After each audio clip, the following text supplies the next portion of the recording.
Nous avons vu dans la vidéo précédente comment créer des murs. Nous allons ajouter une nouvelle cloison dans notre projet qui va séparer la partie bureau ici à l'avant de la partie entrepôt. Donc nous allons utiliser un mur de maçonnerie, mais nous allons lui apporter quelques modifications. Donc nous allons dupliquer un mur existant pour le modifier. Donc, vous allez dans la commande mur. Ce sera aussi un mur porteur.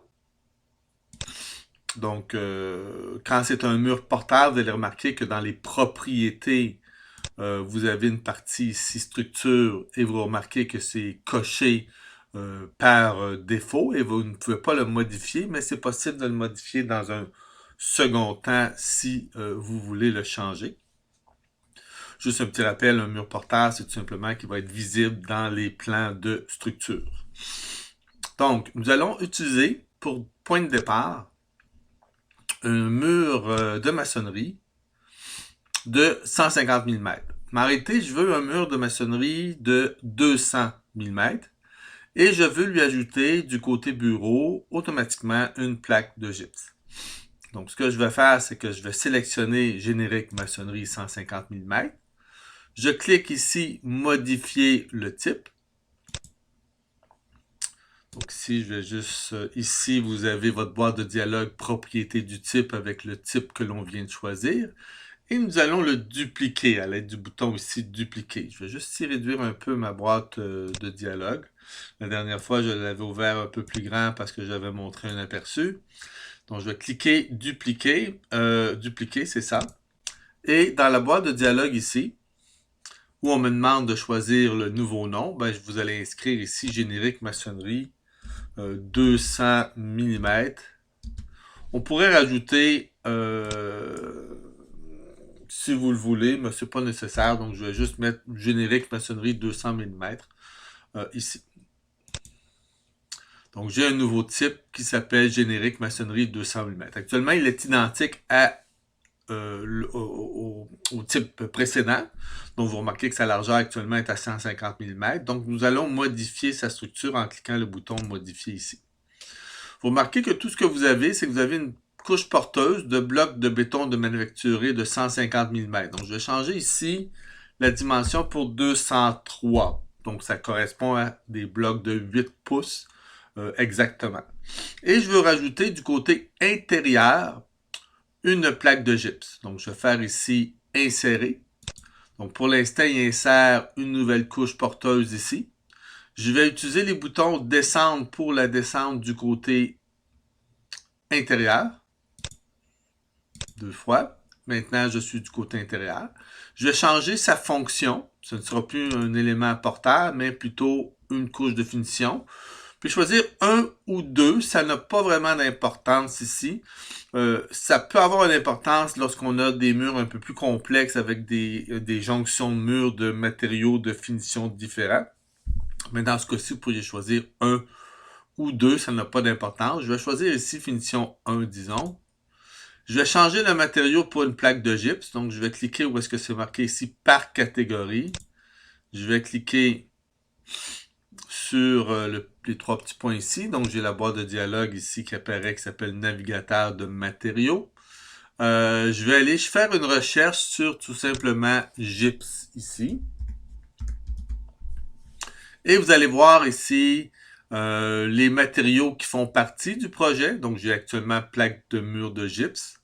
Je ne sais pas c'est quoi la différence ici entre les deux.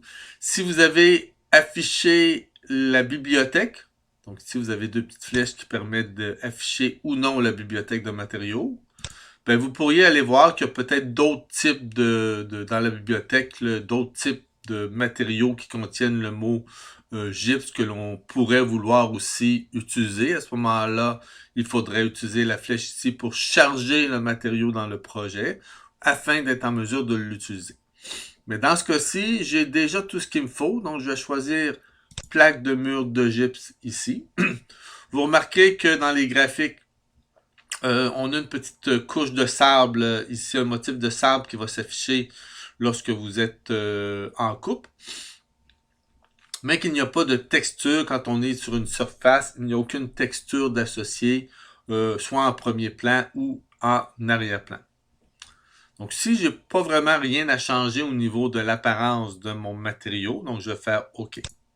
J'ai donc ma plaque de gypse ici. Je vais choisir ici, juste un petit instant, la dimension que je vais appliquer. On va mettre une plaque de gypse, disons, de 16 mm. Donc, c'est un 5/8 de pouce. Donc, ici, c'est 16 mm. Donc, je vais inscrire 16. Et je vais faire tout simplement OK. Vous avez remarqué que l'épaisseur, la largeur du mur, c'est automatiquement appliqué. Donc, je vais faire OK. Donc, mon prochain mur sera donc le mur de maçonnerie. Donc, étant donné ici que je veux que la plaque de gypse soit du côté intérieur, ben, c'est important de partir de l'axe 2C parce que par défaut, le côté extérieur est toujours à gauche. Et avant de le tracer, on va vérifier ici, premièrement, je veux placer mon mur en fonction de la hauteur et non en fonction de la profondeur. Donc, vous avez vous avez un avertissement ici, mais on ne s'en préoccupe pas. On peut tout simplement le fermer. On va mettre une contrainte jusqu'au toit. La ligne de justification va garder l'axe porteur. Ça va être chaîné parce que j'ai au moins 2 segments de mur en continu à faire. Pas de décalage, ni de rayon. Maintenant, ici, la dernière fois, on avait fait dépasser le mur du toit. Mais dans ce cas-ci, je veux que le mur arrête tout simplement au toit. Donc, je vais mettre un décalage, je vais remettre mon décalage supérieur à 0. Donc, je vais partir ici, donc de l'axe 2C jusqu'à l'axe 2B, puis à l'axe 5B. En réalité, aller jusqu'au mur ici, je vais zoomer ici pour bien que vous voyez qu'on se rend jusqu'au mur. Donc, automatiquement, je vais arrêter la commande. Et voilà. Donc, il a fait la jonction ici. Vous remarquez que dans le cas d'un mur de maçonnerie, quand j'ai une coupe, ben, j'ai un motif qui s'affiche ici au niveau des blocs. Donc, on voit qu'on a un petit motif qui indique que ce sont un mur de maçonnerie ici. Si on le regarde rapidement en 3D, ben, vous voyez ici vos murs qui sont un peu plus bas, effectivement, et que si vous zoomez, vous voyez bien que vous avez votre matériau de bloc de maçonnerie qui s'affiche du côté extérieur. Mais si vous regardez vers l'intérieur, vous remarquez que c'est ma plaque de gypse, donc je ne vois pas le bloc de béton. Donc, on vient donc de voir comment créer, je vais revenir sur ma vue en plein ici, et je vais enregistrer mon fichier ici. Donc, on vient de voir comment dupliquer un type de mur existant afin de changer une composition qui serait celle que l'on désire.